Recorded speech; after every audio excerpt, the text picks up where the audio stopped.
ये वो स्थान है जहाँ लगभग 7 से 8 ढोर बंधा करते थे, लेकिन बीमारी कैजुअलिटी ऐसी हुई कि शायद अब वो 2 ढोर रह गए। इनका भी उपचार हुआ है और इनको भी ट्रीटमेंट मिला है। हालत इनकी भी चिंताजनक बनी हुई है। हम ये बताते चलें आपको, ये सुनीता देवी विधवा हैं जो कि अपने भैंसों से दूध जो हुआ करता था उसी से घर का पालन पोषण किया करती थी। परंतु कहते हैं कि भगवान ने ऐसी क्षति दी है इनको, शायद संभवतः पूरी तो नहीं हो पाएगी, लेकिन हम मांग करते हैं शासन प्रशासन से कि वो एक आर्थिक मुआवजा, आर्थिक मदद जरूर करे इस परिवार की।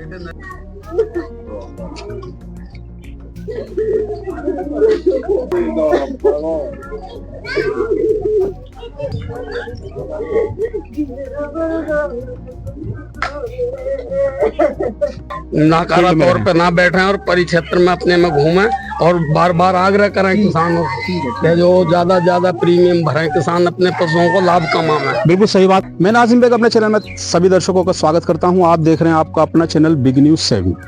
आज हम हैं बुलंदशहर के कस्बा सियाना के गांव नया बांस ढकरोली में, जहां मैं बात आपको बताता चलूं कि इस परिवार जहां मैं खड़ा हूं, सुनीता देवी का परिवार है जो कि विधवा है। सबसे बड़ी कैजुअलिटी हुई है एक जो उनका पति जो पूर्व में छीन लिया गया था भगवान ने, लेकिन आज सबसे बड़ी क्षति ये कि परिवार संघर्ष कर खड़ा हुआ था।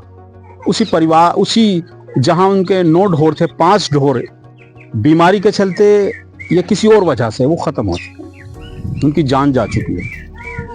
ये परिवार सुनीता देवी जो कि विडूर थी और उन्हीं के भैंस के दूध से जो खर्चा अर्निंग हुआ करती थी उससे अपना परिवार चला रही थी, संघर्ष कर रही थी। लेकिन सबसे बड़ी क्षति हुई कि आज उनके वही 5 भैंस खत्म हो चुके बीमारी के चलते।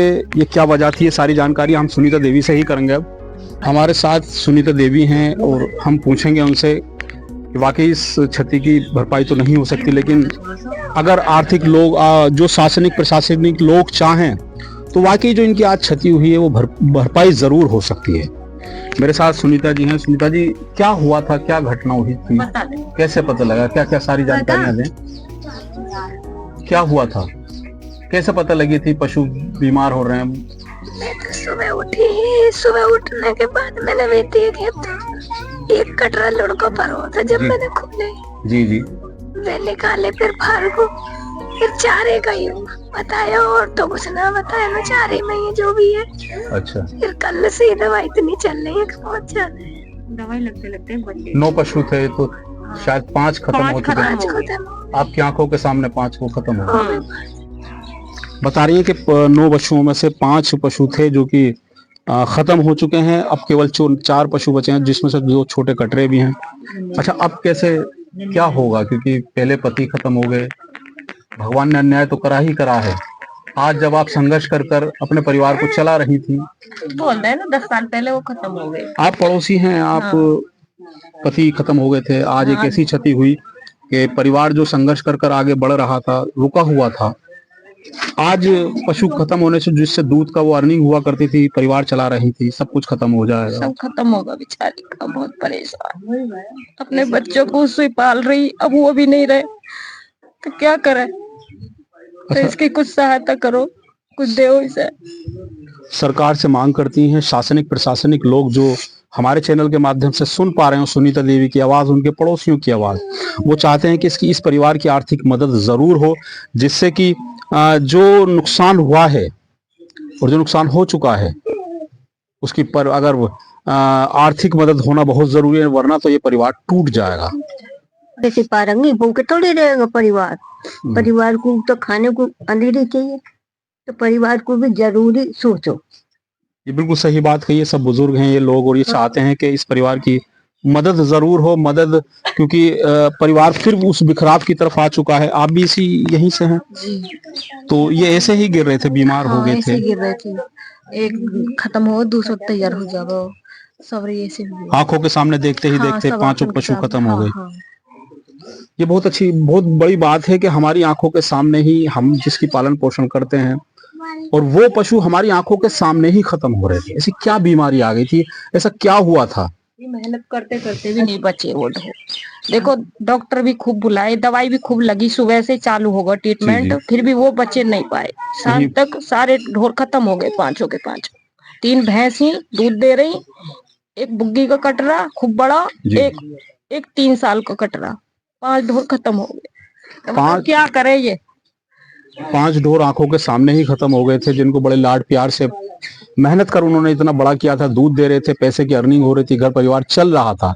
लेकिन आज परिवार पूर्व की तरह थम गया है, क्योंकि परीक्षा आ रही है। 10वीं में बच्चा, कोई 8वीं में, कोई 9वीं में, इनके सहारे से हम पढ़ा लिखा रही है ये लड़की हमारी। अब बताओ कैसी परीक्षा करावाएंगे, कैसे पढ़ाएंगे? हमारा जो जिसका लड़के का धन माला वो राम ने ले लिया। अब परीक्षा के 1-1 महीने नहीं है, क्या कैसे कराएंगे? 10वीं लड़का 10वीं में, लड़की 8वीं में, एक लड़की 9वीं में, इनका कैसे कराएंगे? बहुत सही बात कही है माता जी ने, क्योंकि सारा कुछ सब कुछ जो हो रहा था वो इन दूध की देख कर ही सब कुछ हो पा रहा था। और बच्चों की आगे आने वाली आगामी परीक्षा भी हैं, वो परीक्षाएं कैसे हो पाएंगी, किस तरीके से वो बच्चे आगे बढ़ेंगे, पढ़ेंगे।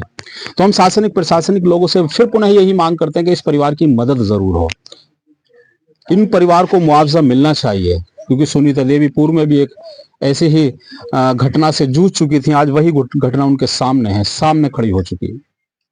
तो चलिए मेरे साथ और लोगों से भी जानकारी करने की कोशिश करें। लोग हैं जो कि परिवार के पड़ोस के लोग हैं, रिश्तेदार लोग हैं, जो कि परिवार की कहने आए हैं। कुछ मैं पूछूंगा। मेरे साथ बाबूजी हैं, रिश्तेदार हैं, पड़ोसी हैं, बाब हैं।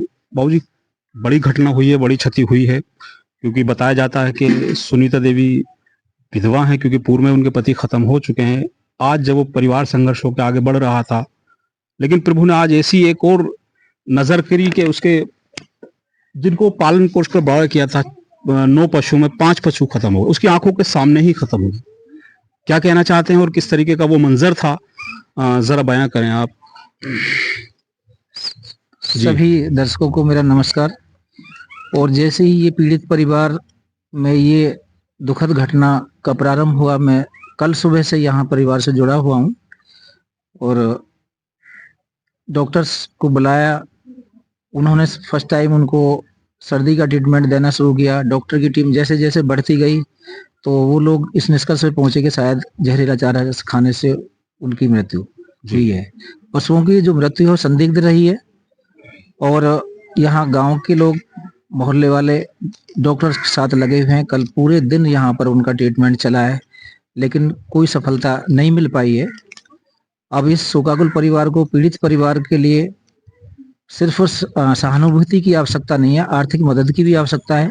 मैं प्रशासन के साथ साथ सभी आम जनता से, समाज से अनुरोध करता हूं कि इस परिवार को आर्थिक मदद की आवश्यकता है ताकि इनकी आजीविका फिर से चल सके। अच्छा, जैसे हम पे अनीता राजपूत जी भाजपा नेता हैं, उनका फोन आया था कि 3 भैंस खत्म हो चुकी हैं, लेकिन मुझे यहाँ आकर पता लगा कि 5 हो चुकी हैं। हाँ, जब उनको, अनीता जी को, मेरे बड़े भाई हैं एडवोकेट रंजीत सिंह जी, उनके पर्सनल लॉयर रहे हैं, तो उन्होंने उनको जब तक इन्फॉर्मेशन दी गई थी तो उस समय 3 पशु कल खत्म हुए थे, कल शाम तक। जी। उसके बाद यहाँ एसडीएम साहब आए थे और उन्होंने लखनऊ टीम को कॉल किया। तो रात को लगभग 10:30 बजे के करीब बुलंदशहर से एम्बुलेंस आई, 5 लोगों की टीम थी डॉक्टर्स की, और उन्होंने जो पीड़ित पशु थे उनको ट्रीटमेंट दिया। उनके जाने के बाद ही एक जो भैंसा था वो खत्म हो गया लगभग आधा घंटे बाद, और जो एक बड़ी भैंस थी दूध दे रही थी वो सुबह लगभग 4:30 बजे वो भी खत्म हो गई। इस तरह से कुल पशुओं की, मृत पशुओं की संख्या 5 हो गई। अच्छा, जैसे हम देख पा रहे हैं अभी भी 2 पशु और हैं, इनकी भी हालत चिंताजनक बनी हुई है। हाँ, इनका लगातार ये अंडर ट्रीटमेंट है। अभी भी जो डॉक्टर की टीम यहाँ से गई थी तो वो उनको दिखाया गया। हम वहाँ जब उनको दफना रहे थे मृतक पशुओं को, तो यहाँ से फोन गया कि एक पशु की फिर हालत गंभीर है, तो उन्होंने आके फिर यहाँ से ट्रीटमेंट दिया, उनको ड्रिप वगैरह लगी हैं। और दोनों जो पशु हैं ये डॉक्टर्स की ट्रीटमेंट के अंडर चल रहे हैं। अभी इनके विषय में भी कुछ नहीं कहा जा सकता है।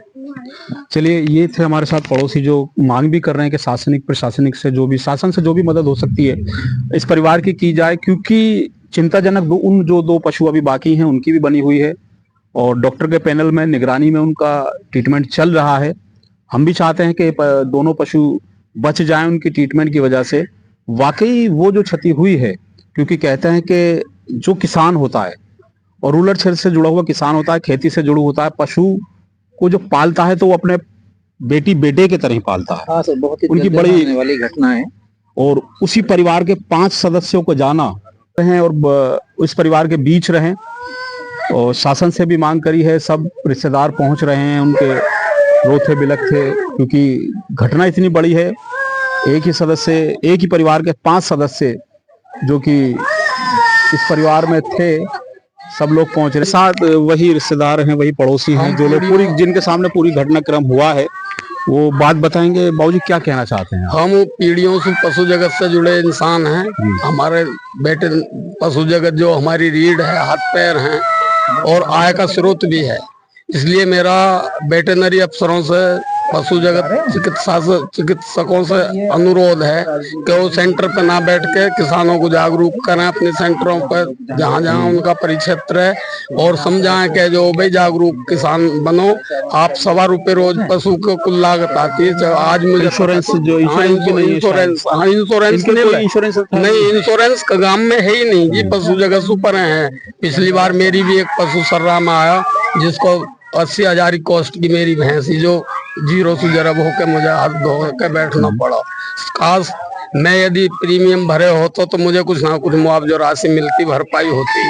तो आपसे अनुरोध है मेरा कि आप ज्यादा ज्यादा मीडिया में इस चीज को प्रचार प्रसार करें कि वेटरनरी अफसर जो नाकारा तौर पर ना बैठे और परिक्षेत्र में अपने में घूमें, और बार बार आग्रह करें किसानों से जो ज्यादा प्रीमियम भरें, किसान अपने पशुओं को लाभ कमाएं। बिल्कुल सही बात कही बाबूजी ने, वो मांग भी बिल्कुल सही करी है, क्योंकि जब कोई कैजुअलिटी हो जाती है हमारे पशुओं के साथ, हमें जब याद आती है कि हमारा पशु का इंश्योरेंस भी होना चाहिए, तो ये सारी चीजें होनी चाहिए। जो दूध को बेला छीन लियो या वागो चल तो पशु जो भैया विधाता की ऐसी हुई, तो बिल्कुल, लेकिन ऐसा नहीं है जो हम समझते हैं। किसानों को भी जागरूक रहना चाहिए, और वो जो पशुपालकों को मौजूद रहते हैं अपने ब्लॉकों में, वो किसानों से संपर्क जुड़े जरूर रहें, प्रीमियम के लिए आग्रह करते रहें, उनको बताते रहें कि आने वाली कैजुअलिटी के समय में शायद उनकी जो बीमे का पैसा होता है वही उनके काम आता है।